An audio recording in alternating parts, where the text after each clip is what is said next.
أشهد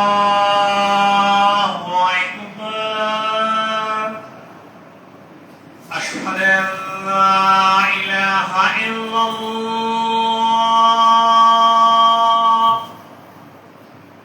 أشهد أن لا إله إلا الله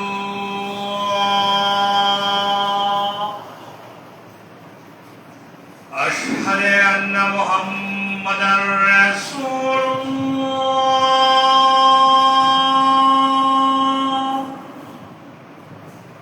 أشهد أن محمدا رسول الله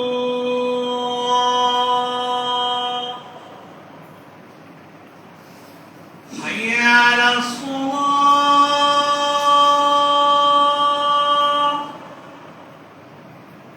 حي على الصلاة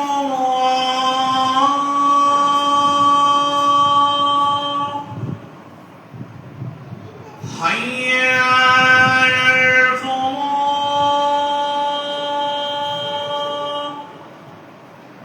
حي على الفلاح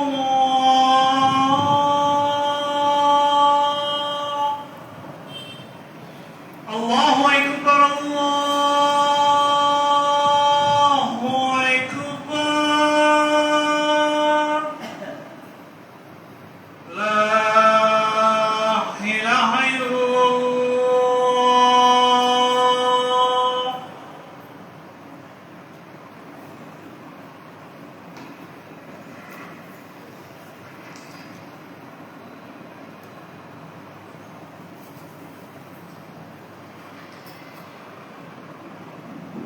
السلام عليكم ورحمة الله وبركاته.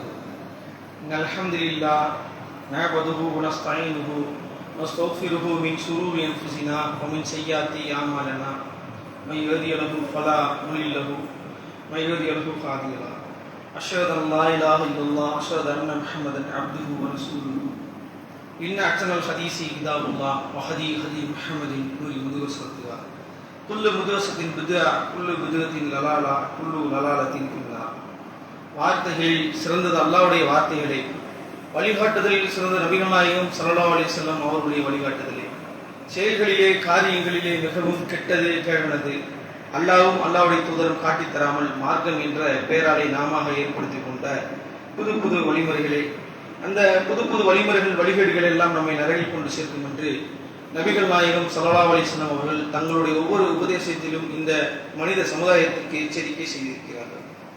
அந்த எச்சரிக்கையை நினைவுந்தவனாக இந்த ஜும்மா உரையை ஆரம்பம் செய்கின்றேன்.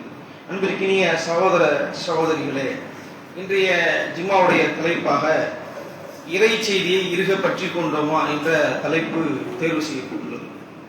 இந்த தலைப்பிற்கான காரணம் என்னவென்றால், லா இலாஹ இல்லல்லாஹ் என்று சொல்லக்கூடிய ஏகத்துவ கொள்கையும் முஹம்மது ரசூலுல்லாஹ் என்று சொல்லக்கூடிய அந்த தூதுத்துவ கொள்கையும் ஏற்று வாழக்கூடிய ஒவ்வொரு முஸ்லிம்களும் இறைவனின் புறத்திலிருந்து அருளப்பட்ட இறை செய்தியும் இறை தூதருக்கு இறைவனின் புறத்திலிருந்து அருளப்பட்ட வஹியாக இறை தூதர் அவர்கள் மக்களுக்கு சொல்லக்கூடிய உபதேசங்களையும் பின்பற்றி வாழ்ந்தால்தான் மறுமையில் வெற்றியடைய முடியும் என்ற நம்பிக்கையின் அடிப்படையில் நம் அத்தனை நற்செயலும் செய்யக்கூடியவர்களாக இருக்கின்றோம். அப்படி நற்செயல்கள் செய்யக்கூடிய நாம் நமக்கு நன்மை தரக்கூடிய நம்மால் இயன்ற செயல்களை அதை மாத்திரம் இஸ்லாத்தின் அடிப்படையில் செய்யக்கூடியவர்களாகவும், நமக்கு கடினமாக உள்ள விஷயங்களை இறை செய்தியின் அடிப்படையில் அதை செய்ய தவறியதாக பெரும்பாலான முஸ்லிம்கள் இருக்கதை பார்க்கின்றோம். ஆனால் திருமறை குர்ஆனிலே அல்லாஹ் சொல்லி காட்டுகின்றான், இந்த தூதர் உங்களுக்கு எதை கொடுத்தாரோ அதை எடுத்துக் கொள்ளுங்கள், எதை விட்டு தடுத்தாரோ அதை விட்டு விலகிக் கொள்ளுங்கள், அல்லாஹ்வை அஞ்சிக் கொள்ளுங்கள், அல்லாஹ் தண்டிப்பதில் கடினமானவன் என்று அல்லாஹ் சொல்லி காட்டுகின்றான். இந்த உலகில் வாழக்கூடிய எல்லா மனிதர்களும் அல்லாஹ்வை நம்பக்கூடிய மனிதர்கள், அல்லாஹ்வுடைய புறத்திலிருந்து அருளப்பட்ட இறை செய்தியை பின்பற்றுகிறோம் என்று சொல்லி அதை பின்பற்றினால் மறுமையில் வெற்றி அடைவோம் என்று சொல்லக்கூடிய முஸ்லிம்கள் கூட எல்லா விஷயங்களும் இறை செய்தியை பின்பற்றக்கூடிய முஸ்லிம்களாக வாழவில்லை. ஆனால் அல்லாஹ் இந்த தூதர் உங்களுக்கு எதை கொடுத்தானோ அதை பற்றி பிடித்துக் கொள்ளுங்கள், எதை விட்டு தடுத்தானோ அதை விட்டு விலகிக் கொள்ளுங்கள் என்று அல்லாஹ் சொல்லி காட்டுகின்றான். அதே போல அல்லாஹ்வின் தூதர் அவர்கள் சொல்கிறார்கள், நான் எதை செய்யுங்கள் என்றோ எதை செய்ய வேண்டாம் என்று உங்களுக்கு ஒன்றும் சொல்லாத விஷயத்தில் நீங்களும் விட்டு விடுங்கள். நான் உங்களை ஒன்று செய்ய சொன்னால் அதை நீங்கள் இயன்ற அளவு செய்யுங்கள். நான் உங்களை ஒன்று செய்ய வேண்டாம் என்று தடுத்து விட்டால் அதை நீங்கள் ஒருபோதும் செய்யாதீர்கள் என்று அல்லாஹ்வின் தூதர் அவர்களும் அழகான ஒரு உபதேசத்தையும் சொல்லி காட்டுகிறார்கள். ஆனால் இந்த உபதேசத்திற்கு நேர் எதிர் மாற்றாக இறைவன் புறத்திலிருந்து அருளப்பட்ட இறை செய்தியையும் இறை தூதர்கள் இறைவன் புறத்திலிருந்து சொன்ன அந்த வகை செய்தியான அல்லாஹ்வின் தூதருடைய உபதேசத்தையும் கூட மறந்த முஸ்லிம்களாக வாழக்கூடியதை பார்க்கின்றோம். அதே போல அல்லாஹ் திருமறை குர்ஆனில் சொல்லி காட்டுகின்றான், இந்த இறை செய்தியை மாத்திரம் பின்பற்ற வேண்டும் என்று அல்லாஹ் சொல்லி காட்டுகின்றான். அல்லாஹ்வின் தூதர் அவர்கள் நபித்தோழர்களை அழைத்து அருகாமையில் அழைத்து அவருக்கு புரியும் விதமாக சொல்லி காட்டுகிறார்கள். ஒரு கோட்டை வரைகிறார்கள், வரைந்து சொல்கிறார்கள், இதுதான் அல்லாஹ்வுடைய கோடு, என்னுடைய வழி, நேரான வழி என்று சொல்லி ஒரு கோட்டை வரைந்து விட்டு பிறகு அந்த கோட்டுக்கு வலதுபுறமாக ஒரு கோட்டை வரைகிறார்கள், பிறகு இடதுபுறமாக ஒரு கோட்டை வரைகிறார்கள். அப்படி வரைந்து விட்டு அல்லாஹ்வின் தூதர் அவர்கள் இது அல்லாஹ்வுடைய வழி, நேர்வழியாகும், இதை தாண்டி மற்ற வழிகளை பின்பற்றினால் இது நேரான வழி அல்ல என்று சொல்லிவிட்டு இந்த வழியில் ஷைத்தான் அமர்ந்து கொண்டு உங்களை அழைக்கின்றான் என்று சொல்லிவிட்டு ஒரு திருமறை குர்ஆனுடைய வசனம், இதுவே எனது நேர்வழியாகும், எனவே இதனை பின்பற்றுங்கள், வேறு வழியை பின்பற்றாதீர்கள், அது அவனது வழியை விட்டு உங்களை பிரித்து விடும், நீங்கள் இரையச்சம் உடையவர் ஆவதற்கு அவன் இதனை உங்களுக்கு ஆணையிடுகிறான் என்று சொல்லக்கூடிய அந்த திருமறை குர்ஆன் வசனத்தை அல்லாஹ்வின் தூதர் அவர்கள் ஓதி காட்டுகிறார்கள். அப்ப எவ்வளவு ஒரு நடைமுறைப்படுத்தி எவ்வளவு அழகா புரியும் விதமாக அந்த நபித்தோழர்களுக்கு சொல்றாங்க. இன்னும் சொல்ல போனால் ஏகத்துவத்தை ஏற்றுக்கொண்ட மக்களை பார்த்து, ஏகத்துவத்தை உணர்ந்து கொண்ட நம்மை பார்த்து அல்லாஹ்வின் தூதர்கள் சொல்லி காட்டுகிறார்கள், இறை வேதத்தையும் நபி வழியும் கற்றறிந்த மக்களை சொல்லும் போதே அப்படிதான் சொல்றாங்க, இறை வேதத்தையும் நபி வழியும் கற்றறிந்த மக்களை என்று சொல்லிவிட்டு நீங்கள் அதில் உறுதியோடு இருங்கள், அவ்வாறு நீங்கள் உறுதியோடு இருந்தால் எல்லா வகையிலும் அதிகமாக முன்னுக்கு கொண்டு வரப்படுவீர்கள் என்று சொல்லிட்டு அடுத்து சொல்றாங்க, நீங்கள் நேரான பாதையை விட்டு வலப்பக்கமோ அல்லது இடப்பக்கமோ திசை மாறி சென்றால் நீங்கள் வழி தவறிவிடுவீர்கள் என்று ரத்தின சுருக்கமா சொல்றாங்க. இது அல்லாஹ்வோட பாதை, இந்த அல்லாஹ்வுடைய வழியை நீங்க உறுதியா இருங்க, இதுல அப்படி உறுதியா நீங்க இருந்தீங்கன்னா முன்னாடி முன்னோக்கு வருவீர்கள், இலக்கை நோக்கி வருவீர்கள் என்று சொல்லிவிட்டு இதை விட்டு வேறு வழிக்கு சென்றீங்கன்னா வழி தவறுவீங்க என்று சொல்லி அல்லாஹ்வின் தூதர் அவர்கள் அழகான முறையிலே உபதேசம் செய்யக்கூடியதை பார்க்கின்றோம். அப்ப இறை செய்தியையும் இறை தூதருடைய உபதேசத்தை பின்பற்றி வாழ வேண்டும் என்று பல்வேறு செய்திகளை பார்க்கின்றோம். அப்படி வாழ்ந்தால்தான் சொர்க்கத்தை பெற முடியும் என்று அல்லாஹ்வின் தூதர் சொல்றாங்க. என் சமுதாயத்தார் அனைவரும் சொர்க்கம் செல்வார்கள், என்னை ஏற்க மறுத்தவரை தவிர என்று சொல்லுகிறார்கள். நபித்தோழர்கள் அல்லாஹ்வின் தூதரை ஏற்க மறுத்தவர்கள் யார் என்று சொல்லும் போது என்னை ஏற்க மறுத்தவர் எனக்கு மாறு செய்தவர்கள் என்று அல்லாஹ்வின் தூதர் சொல்லி காட்டுகிறார்கள். அப்ப இறை செய்தியும் இறை தூதருடைய உபதேசத்தையும் நாம் நடைமுறைப்படுத்த வேண்டும், அதை பின்பற்றி அதை இறுக பிடித்து நம் வாழ்வில் நடைமுறைப்படுத்த வேண்டும் என்று எண்ணிலடங்கா செய்திகளை அறிந்தவர்களாக ஒவ்வொரு முஸ்லிம்களும் இருக்கின்றோம். ஆனால் இந்த இறை செய்தியை நம் வாழ்வில் இறுக பற்றி பிடித்துக் கொண்டோமா, இந்த இறை செய்தியின் அடிப்படையில் நம் வாழ்க்கையை அமைத்துக் கொண்டோமா என்பதை நம்மை நாமே சுய பரிசோதனை செய்து கொள்ள வேண்டும். சில விஷயங்கள்ல நம்ம இறை செய்தியை இறைவன் புறத்திலிருந்து அருளப்பட்ட விஷயங்களை நடைமுறைப்படுத்துவோம். நமக்கு இலகுவான விஷயத்தில் நமக்கு கொஞ்சம் கடினமான விஷயமாக இருந்தால் நாம் என்ன செய்வோம், அதை அலட்சியம் செய்யக்கூடியவர்களாக அந்த செய்தியை இறை செய்தியை கடந்து செல்லக்கூடிய மனிதர்களாக இருக்கக்கூடியதை பார்க்கின்றோம். ஆனால் நபித்தோழர்கள் அப்படி கிடையாது. அவங்க எந்த சந்தர்ப்பத்திலும் அவங்களுக்கு ரொம்ப கஷ்டமா இருந்தாலும் அந்த இறை செய்தியை நடைமுறைப்படுத்தினால் வாழ்வில் கஷ்டத்தை சந்திக்க வேண்டும் என்ற நிலையில் கூட இறை தூதர்களுடைய நபித்தோழர்கள் அனைவரும் நடைமுறைப்படுத்தினார்கள். அதற்கு ஒரு சில உதாரணத்தை சொன்னோம் என்றால் அபூபக்கர் சித்திக் ரலியல்லாஹு அவர்கள் அவருடைய உற்ற உறவினரான மிஸ்தாத் பின் உசாசா என்று சொல்லக்கூடிய ஒருவருக்கு உணவளித்து வருகிறார். அவருக்கு பொருளாதாரத்தை வாழ்வாரத்தை கொடுத்துட்டு வர்றாரு. அப்ப இந்த மிஸ்தாத் என்ன செய்யறாரு, அவருடைய மகள் ஆயிஷா ரலியல்லாஹு அவர் மீது அவதூறு சொல்றாரு. அவதூறு சொன்ன உடனே அந்த அவதூறு சொல்லும் பொழுது பிறகு அல்லாஹ் அவர் கற்பு ஒழுக்கமுள்ளவர் என்று சொல்லி அவருக்கு அல்லாஹ் திருமறை குர்ஆனில் வசனத்தை அருளுகின்றான். உடனே என்ன செய்யறாரு, இந்த மிஸ்தாதுக்கு நான் இனிமேல் ஒருபோதும் பொருளாதார உதவியை செய்ய மாட்டேன் என்று அவர் என்ன செய்யறாரு, அல்லாஹ் மீது ஆணையிடுகிறார்.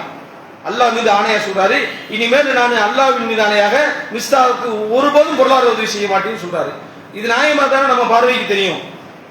நாமளே ஒரு ஆளுக்கு உதவி செய்யறோம், அவர் நமக்கே பாதகமான ஒரு செயலை செஞ்சா நம்ம என்ன செய்வோம்? அந்த அடிப்படையில் அவரும் அதை சொல்றாரு, அல்லாஹ் மீது அநியாயம் ஒருபோதும் செய்ய மாட்டேன் என்று. உடனே அல்லாஹ் திருமறை குர்ஆனின் வசனத்தில் அல்லாஹ் ஒரு கண்டிச்சு வசனத்தை அறிகின்றான். உங்களில் பொருளும் வசதி உடையோர், உறவினருக்கும் ஏழைக்கும் அல்லாஹ்வின் பாதையில் ஹிஜ்ரத் செய்தவருக்கும் தர்மம் கொடுக்காமல் இருப்பதற்கு சத்தியம் செய்ய வேண்டாம் என்று அல்லாஹ் ஒரு வசனத்தை அள்ளுகின்றான். நீ யாருக்காக செஞ்ச? எனக்காகத்தானே நீ பொருளாதாரம் செஞ்ச. நீ ஏன் சத்தியம் பண்ற? நீங்கள் வாங்க மாட்டே, பொருளாதாரத்தை கொடுக்க மாட்டேன்ட்டு என்று சொல்லி அல்லாஹ் அவரை கண்டித்து ஒரு வசனத்தை அருளிய உடனே அவர் உள்ளத்துல ஒரு மாற்றத்தை பாருங்க. என்ன செய்யறாரு? உடனே அவரை செய்த பாவத்திற்கு அந்த சத்தியத்திற்காக பரிகாரமும் செய்து, நான் எந்த மிஸ்தாதுக்கு உணவளிக்க மாட்டேன் என்று சொன்னேனோ அந்த மிஸ்தாதுக்கு மீண்டும் உணவளிக்கிறேன் என்று சொல்லி அவர் பழைய நிலைக்கு திரும்பக்கூடிய ஒரு மாற்றம். அப்ப இறை செய்தி எப்படி புடிச்சிருக்காங்க அபூபக்கர் சித்திக் ரலியல்லாஹு அவங்க. அப்ப எந்த சந்தர்ப்பத்திலும் இறை செய்தியை இருக பற்றிய நபித்தோழர்களாக இருந்தாங்க, எல்லா சந்தர்ப்பத்திலும். அதே போல ஒரு நபித்தோழர் நாமளும் ஆசைப்பட்டோம்னா அந்த ஆசையை அடைவதற்கு மார்க்கத்தை என்ன செய்வோம்? மார்க்கத்துக்கு இந்த சட்டத்திட்ட வரம்புகளை கூட மீறக்கூடியவர்களா இருப்போம். உதாரணத்துக்கு சொன்னோம்னா, நாம ஒரு பெரிய வீடு கட்டி நம்ம பெரிய வீடு கட்டணும்னு ஒரு லட்சியம் வச்சிருப்போம், அல்லது ஒரு தொழிலில் ஒரு உச்சாணி கொம்பை அடைய வேண்டும், வியாபாரத்தில் முன்னேறி பெரிய தொழிலதிபர் சொல்லி ஏதாவது ஒரு கனவு வச்சிருப்போம். அந்த கனவுக்கு பொருளாதாரம் ஒரு தடையா இருக்கும். நாம் என்ன செய்வோம்? அல்லாஹ் சொன்ன மரபை மீறி வட்டியின் மூலமாக, வட்டியின் பொருளாதாரத்தின் அடிப்படையில் கூட நம்ம எப்படியாவது இந்த ஒரு தடவை தானா என்று சொல்லி அந்த நிலைக்கு போயிடுவோம். நம்ம ஆசையை கூட என்ன செய்வோம்? திருமறை குர்ஆன் பயிற்சியின் அடிப்படையில் நம்ம அதை உரசி பார்க்க மாட்டோம். ஆனால் ஒரு நபித்தோழர் அவருடைய ஆசையை எப்படி அவர் அர்ப்பணம் செய்கிறார் என்று பாருங்க. ஒரு நபித்தோழர் அவர் என்ன செய்யறாரு? மர்ஷாத் பின் அபி என்று சொல்லக்கூடிய ஒரு நபித்தோழர் மக்காவிலிருந்து மதீனாவுக்கு கைதிகளை அழைச்சிட்டு வர்றாங்க. அப்படி அழைச்சிட்டு வரும்போது அந்த கைதிகளிலே ஒரு விபச்சாரி பெண் ஒருத்தி இருக்காங்க. அந்த பெண்ணை அவரை நேசம் கொள்கின்றார். அனாக் என்று சொல்லக்கூடிய ஒரு பெண். அந்த பெண் மீது இவர் ரொம்ப நேசம் வச்சுட்டாரு. அந்த பெண்ணை அவர் அல்லாஹ்வின் தூதர்கிட்ட வந்து சொல்றாரு, அல்லாஹ்வின் தூதர் அவர்களே, அனாக்கை நான் திருமணம் செய்து கொள்கின்றேன், எனக்கு நீங்கள் அனுமதி அளியுங்கள், எனக்கு நீங்கள் திருமணம் வைத்துக் கொடுங்கள் என்று சொல்லி கேட்கிறாங்க. அப்ப அல்லாஹ்வின் தூதர்கள் மௌனம் காக்கிறார்கள். மீண்டும் சொல்றாரு, அனாக்கை எனக்கு திருமணம் முடிச்சு கொடுங்கன்னு சொல்றாரு. சொன்னவன் அல்லாஹ்வின் தூதர்கள் திருமறை குர்ஆன் வசனத்தை ஓதி காட்டுகிறார்கள். ஒரு விபச்சாரம் செய்தவன் இன்னொரு விபச்சாரியை தான் திருமணம் முடிப்பான், ஒரு இணை வைப்பாளன் இன்னொரு இணை வைப்பாளன் திருமணம் முடிப்பான் என்று சொல்லக்கூடிய அந்த திருமறை குர்ஆன் வசனத்தை சொல்லி, நீங்கள் ஒருபோதும் அவரை திருமணம் முடிக்க உங்களுக்கு தடை இருக்கின்றது, நீங்கள் இறை நம்பிக்கையாளராக இருக்கிறீர்கள், ஆனால் அந்த பெண் விபச்சாரம் செய்யக்கூடிய ஒரு பெண்ணாக இருக்கிறார், நீங்கள் திருமணம் செய்ய உங்களுக்கு தடை இருக்கின்றது என்று சொன்ன மாத்திரத்திலே அவருடைய ஆசனை அத்தனையும் என்ன செய்யாது? அப்படி விட்டு விடுகின்றார். அல்லாஹ்வின் தூதரே, உங்களுக்கு நான் கட்டுப்படுகின்றேன் என்று சொல்லக்கூடிய நிலைக்கு அந்த நபித்தோழர் வந்து விடுகின்றார். அவருடைய உள்ளத்தை பாருங்க, வெறும் ஆசையோட வந்தாரு, திருமண ஆசையோட வந்தாரு. அல்லாஹ்வின் தூதர்கள் சொன்ன திருமறை குர்ஆன் வசனத்தை சொன்ன உடனே உள்ளத்தில் மாற்றம். அதே போல மனவிலக்கு சம்பந்தமான ஒரு செய்தி. அல்லாஹ்வின் தூதர் காலத்திலே மகில் இப்னு யாசிர் என்று சொல்லக்கூடிய ஒரு நபித்தோழர் அவருடைய சகோதரியை ஒருவருக்கு திருமணம் முடிச்சு கொடுக்கிறாரு. திருமணம் முடிச்சு கொடுத்தோன்னா அவருடைய கணவர் என்ன செய்யறாரு? அந்த மணமகனுக்கும் அவருக்கும் கருத்து வேறுபாடு வந்து பிரிஞ்சிடறாங்க. பிரிஞ்சு காத்திருப்பு காலம், அந்த காலம் முடிந்து கூட அந்த பெண்ணை அவர் அழைத்துக் கொள்ளவில்லை. பிறகு இந்த மகில் இப்னு யாசிர் என்ன செய்யறாருன்னா, தன்னுடைய சகோதரிக்கு வேறு ஒரு மாப்பிள்ளையை பார்த்து திருமணம் முடிக்க தயாராகும் சந்தர்ப்பத்திலே அவர் மீண்டும் மணமகளை, நான் உங்களுடைய சகோதரியை திருமணம் முடிச்சுக்கிறேன் என்று சொல்லி விருப்பம் தெரிவிக்கிறார். ஆனா இவருக்கு கோபம், காத்திருப்பு காலம்லாம் அவர் பேசாம இருந்துட்டாரு, இவ்வளவு காலம் கழிஞ்சு நம்ம சகோதரியை திருமணம் முடிக்கிறாரு என்று சொல்லி அவர் என்ன செய்யறாரு? பிடிவாதமா இருக்காரு, நான் கல்யாணம் முடிச்சு கொடுக்கவே மாட்டேன் என்று சொல்லி பிடிவாதமாக இருக்கிறார். அந்த பெண்ணுக்கும் விருப்பம் இருக்கின்றது, தன்னுடைய முந்தைய கணவரை திருமணம் முடிப்பதற்கு அந்த சகோதரிக்கும் விருப்பம் இருக்கின்றது. அப்ப என்ன செய்ய? அல்லாஹ் திருமறை குர்ஆன் வசனத்தை அல்லாஹ் அள்ளுகின்றார். உடனே அல்லாஹ் வசனத்தில், பெண்களை நீங்கள் மனவிலக்கு செய்து அவர்கள் தமது தவணையை அடையும் போது அப்பெண்கள் தமது விருப்பத்துக்குரிய கணவர்களை அவர்கள் தமக்கிடையே பொருந்திக் கொண்டு நல்ல முறையில் மறுமணம் செய்வதை தடுக்காதீர்கள் என்று அல்லாஹ் ஒரு திருமறை குர்ஆன் வசனத்தை அருளுகின்றார். இந்த திருமறை குர்ஆன் வசனத்தை அருளப்பட்டன அவருடைய கோபத்தை, ரோசத்தை அத்தனை தூக்கி குளியோண்டு போச்சுட்டு தன்னுடைய சகோதரியை அந்த நபித்தோழருக்கு திருமணம் முடித்து கொடுக்கிறார் என்ற செய்தியை பார்க்க முடிகிறது. அப்போ ஒவ்வொருத்தருடைய வாழ்க்கையில் இருக்கக்கூடிய கோபத்தையும் எல்லாத்தையும் கட்டுப்படுத்துவது இறை செய்தியாக, இறைவன் புறத்திலிருந்து அருளப்பட்ட செய்தியாகத்தான் இருந்தது. எல்லா விஷயத்திலும், கொள்கையிலையும் சரி. அல்லாஹ் திருமறை குர்ஆனில் சொல்லி காட்டுகின்றான், தலைமுக்காடுகளை மேற்சட்டையின் மீது போட்டுக் கொள்ளுங்கள் என்று சொல்லக்கூடிய அந்த வசனத்தை அருளும் போது முஹாஜிர் பெண்கள், அல்லாஹ் அவர்களுக்கு அருள் செய்யட்டும், அந்த பெண்கள் அவர்களுக்கு கீழாடையை தவிர ஒரு ஆடை கூட கிடையாது, ஒரே ஒரு கீழாடை தான் இருந்துச்சு. அந்த கீழாடையை இரண்டாக கிழித்து அல்லாஹ் திருமறை குர்ஆனிலே 24வது அத்தியாயத்திலே 31வது வசனத்திலே சொல்லிவிட்டான், நீங்கள் தலைமுக்காடுகளை மேற்சட்டையின் மீது போட்டுக்கள் என்று சொல்லிவிட்டான் என்று சொல்லி அந்த ஆடையை இரண்டாக கிழித்து தங்கள் மார்பின் மீது மாறாப்பாக போட்டுக் கொண்டார்கள் என்ற செய்தியை பார்க்க முடிகின்றது. திருமறை குர்ஆன் வசனத்துக்கு கட்டுப்பட்டவர்களாக நபி தோழர்கள் எப்படி இருந்தார்களோ அதே போல நபி தோழியர்களும் இருந்தார்கள். அதே போல அன்சாரி பெண்களும் குறை சொல்ல முடியாது. அவங்க வசதி படைச்சவங்களா இருந்தாலும் அவர்களுக்கும் அல்லாஹ் பர்தாவுடைய சட்டத்தை அள்ளுகின்றான். நபியே, தமது தலைமுக்காடுகளை போட்டுக் கொள்ளுமாறு உமது மனைவியருக்கும் உமது பெண்களுக்கும் இறை நம்பிக்கை கொண்ட பெண்களுக்கும் கூறுவீராக என்று ஒரு வசனத்தை அல்லாஹ் அருளுகின்றான். 33வது அத்தியாயத்தின் 59வது வசனத்தை அல்லாஹ் அருளுகின்றான். இந்த வசனம் அருளப்பட்ட உடனே அன்சாரி பெண்கள் இருக்காங்கல்ல, அவங்க என்ன செய்யறாங்கன்னா தலைமுக்காடுகளை போட்டுக்கொண்டு தலையில் காகம் அமர்ந்தது போல மெல்லியராக அசையாமல் அவர்கள் உடலை அசையாமல் நடந்து செல்வதை பார்த்தோம் என்று சொல்லக்கூடியதை பார்க்கின்றோம். அப்ப நபி வழி என்று வந்தாலும் திருமறை குர்ஆன் வசனம் என்று வந்தாலும் அந்த விஷயத்திலே அவர்கள் உறுதியாக இருந்தார்கள். எல்லா சந்தர்ப்பத்திலும் அல்லாஹ் திருமறை குர்ஆனிலே ஒரு வசனத்தை அறிகின்றான், தன் பெற்றோருக்கு நன்மை செய்யுமாறு மனிதனை அறிவுறுத்தினோம், எதை பற்றி உனக்கு அறிவில்லையோ அதை அவர்கள் எனக்கு இணை வைக்குமாறு அவ்வியவர் உன்னை வற்புறுத்தினால் நீ அவருக்கு கட்டுப்படாதே. நீ உன் பெற்றோரை நேசி, அவர்களுக்கு உணவழி, அவர்களை நல்ல முறையில் பார்த்துக்கொள், அவர்களுக்கு அறிவில்லாத இணை வைக்கக்கூடிய விஷயத்தில் அவர்களுக்கு கட்டுப்படாது என்று சொல்லக்கூடிய ஒரு வசனத்தை அருளுகின்றார். இந்த வசனம் ஸஅத் இப்னு அபி வக்காஸ் என்று சொல்லக்கூடிய ஒரு நபித்தோழருக்காக அருளப்பட்டது.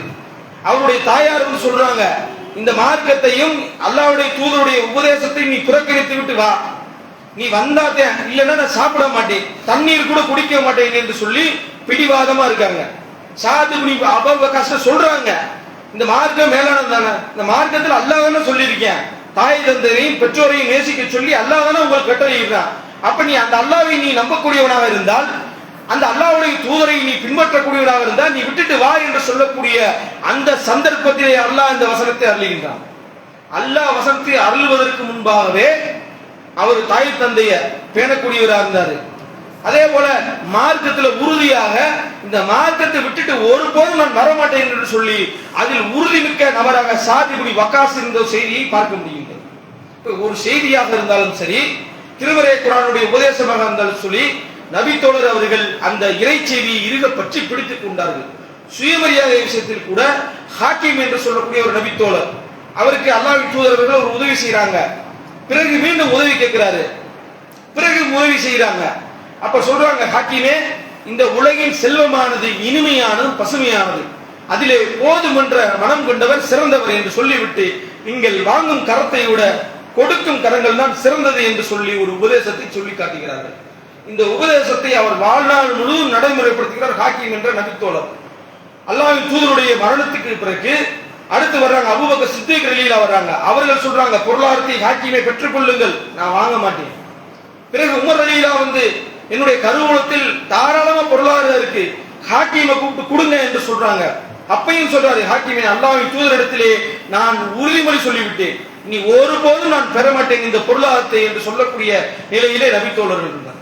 இப்ப நபித்தோழர்கள் இறை செய்தியை இறுக பற்றி பிடித்துக் கொண்டார்கள். அதனால தான் அல்லாஹ்வின் தூதர் அவர்கள் சொல்லி காட்டுகிறார்கள், என் தோழர்களை நீங்கள் ஏசாதீர்கள், நீங்கள் உஹது மலையளவு தங்கத்தை தர்மம் செய்தாலும் என் தோழர்கள் ஒரு கையின் பாதி அளவு தர்மம் செய்வதற்கு ஈடாகாது என்று சொல்லி, அதனால தான் அல்லாஹ்வின் தூதர் அவர்கள் தன்னுடைய தோழர்களை ஏசாதீர்கள் என்று சொன்னார்கள். அப்ப அந்த அளவுக்கு நபி தோழர்கள் இறை செய்தியை இறுக பற்றி பிடித்தவர்களாக இருந்தார்கள்.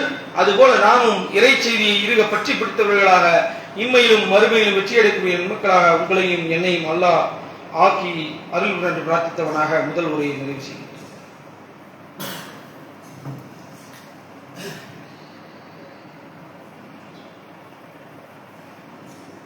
அன்பிற்கினிய சகோதர சகோதரிகளே, அல்லாஹ் திருமறை குர்ஆனிலே சொல்லி காட்டுகின்றான், நபியே, உமக்கு அறிவிக்கப்படுவதை உறுதியாக பிடித்துக் கொள்வீராக, நீர் நேரான பாதையில் இருக்கிறீர்கள் என்று சொல்லிவிட்டு அடுத்த வசனத்திலே சொல்லி காட்டுகின்றான், இது உமக்கும் உமது சமுதாயத்திற்கும் உரிய நல்லுரையாகும், நீங்கள் விசாரிக்கப்படுவீர்கள் என்று அல்லாஹ் சொல்லி காட்டுகின்றான். இப்ப இறை செய்தியையும் இறை தூதருடைய உபதேசத்தையும் நீங்கள் பின்பற்றிக் கொள்ளுங்கள், நீங்கள் மாத்திரமல்ல உங்களுடைய சமுதாயமும் இதை பின்பற்றிக் கொள்ளுங்கள் என்று சொல்லி அல்லாஹ் ஒரு உபதேசத்தை சொல்லி காட்டுகின்றான். சொல்லிவிட்டு வேறு ஒரு இடத்தில் சொல்லும் போது எச்சரிக்கையாகவும் சொல்லி காட்டுகின்றான். அல்லாஹ் சொல்லுகின்றான், நபியே, உமக்கு நாம் வேத அறிவிப்பை நாம் நாடினால் போக்கி விடுவோம். நாம் இந்த வேத அறிவிப்பை நாம் நாடினால் போக்கி விடுவோம். அதன் பின்னர் அதில் நமக்கு எதிராக பொறுப்பாளர் எவரையும் நீர் காண மாட்டீர் என்று அல்லாஹ் திருமுறை குர்ஆனில் வசனத்தை சொல்லி காட்டுகின்றார். இந்த வசனத்திற்கு விளக்கமாக அல்லாஹ்வின் தூதர் அவர்கள் சொல்லி காட்டுகிறார்கள், ஆடையின் அடையாளங்கள் காணாமல் போய்விடும். ஆடையில் இருக்கக்கூடிய அடையாளங்கள் காணாமல் போய்விடும் சொல்றாங்க, வரிசையா சொல்றாங்க. இஸ்லாம் இறுதி காலத்தில் காணாமல் போய்விடும். நோன்பு என்றால் என்ன, ஹஜ் என்றால் என்ன, தர்மம் என்றால் என்ன என்று சொல்லி ஒன்றும் தெரியாமல் மக்கள் மாறிவிடுவார்கள். ஹஜ்ஜுக்கு செய்யக்கூடிய வயதான கிழவனும் கிழவியும் சொல்றாங்க, இப்படி சொல்றாங்க, கிழவனும் கிழவியும் என்னுடைய மூதாதையர் லா இலாஹ இல்லல்லாஹ் என்று சொன்னார்கள், அதற்காக நாங்கள் இங்கே வந்து ஹஜ் செய்து கொண்டிருக்கின்றோம் என்று சொல்லி அவர்கள் சொல்லுவார்கள். சொல்லிவிட்டு அவர்கள் சொல்வார்கள், எங்கள் முன்னோரை நாங்கள் இப்படி சொல்ல கண்டோம், அதனால தான் நாங்கள் இது சொல்றோம், அதனால தான் நாங்கள் இப்ப ஹஜ்ஜுக்கு வந்தோம் என்று சொல்வார்கள். அந்த நிலையை நீங்கள் ஏற்படுத்தி விட வேண்டாம் என்று சொல்லி அல்லாஹ் நம்ம எச்சரிக்கை செய்கின்றான் என்று சொல்லி அல்லாஹ்வின் தூதர்கள் சொல்லி காட்டுகிறார்கள். இந்த நிலை எதற்காக வருது? அல்லாஹ்வுடைய வேத வசனங்களையும் வேத வார்த்தைகளையும் புறக்கணித்தாலோ நம் உள்ளத்தில் இருந்து அதை அகற்றி விட்டாலோ இந்த நிலைக்கு நீங்கள் தள்ளப்பட்டு விடுவீர்கள் என்று இறைவன் எச்சரிக்கின்றான் என்று சொல்லி அல்லாஹ் சொல்லி காட்டுகிறான்.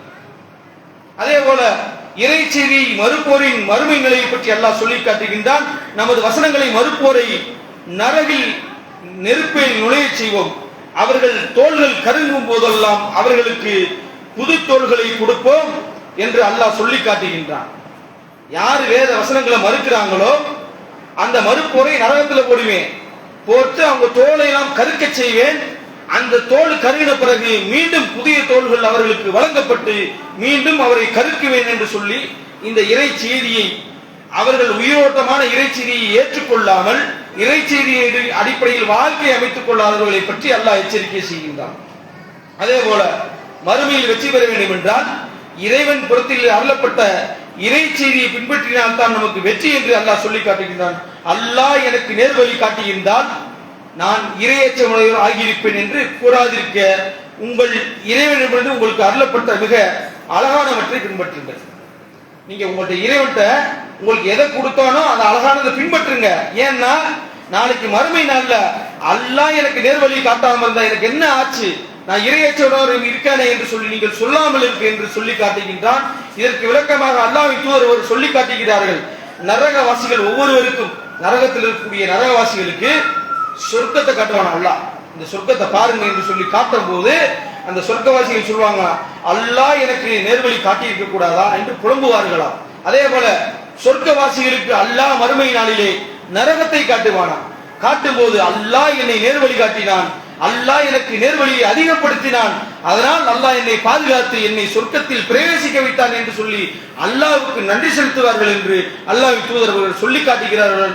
அப்படி நம் சொர்க்கவாசியாக சொர்க்கத்தில் உயர்ந்த நிலையில் அடைய வேண்டும் என்றால் இறைவன் புறத்தில் இருந்து அருளப்பட்ட அந்த இறை செய்தியை நாம் பின்பற்றக்கூடியவர்களாக, இறை செய்தியை இருக பற்றி பிடித்தவர்களாக நம் வாழ்வில் வெற்றி அடையக்கூடிய மக்களாக அல்லாஹ் உங்களையும் என்னையும் ஆக்கி அருள் பிரார்த்தித்தவனாக உரையை நிறைவு செய்கின்றேன். வாழ்ந்தவன் அல்ஹம்துலில்லாஹி ரப்பில் ஆலமீன். அஸ்ஸலாமு அலைக்கும் வரஹ்மத்துல்லாஹி வபரகாத்துஹு.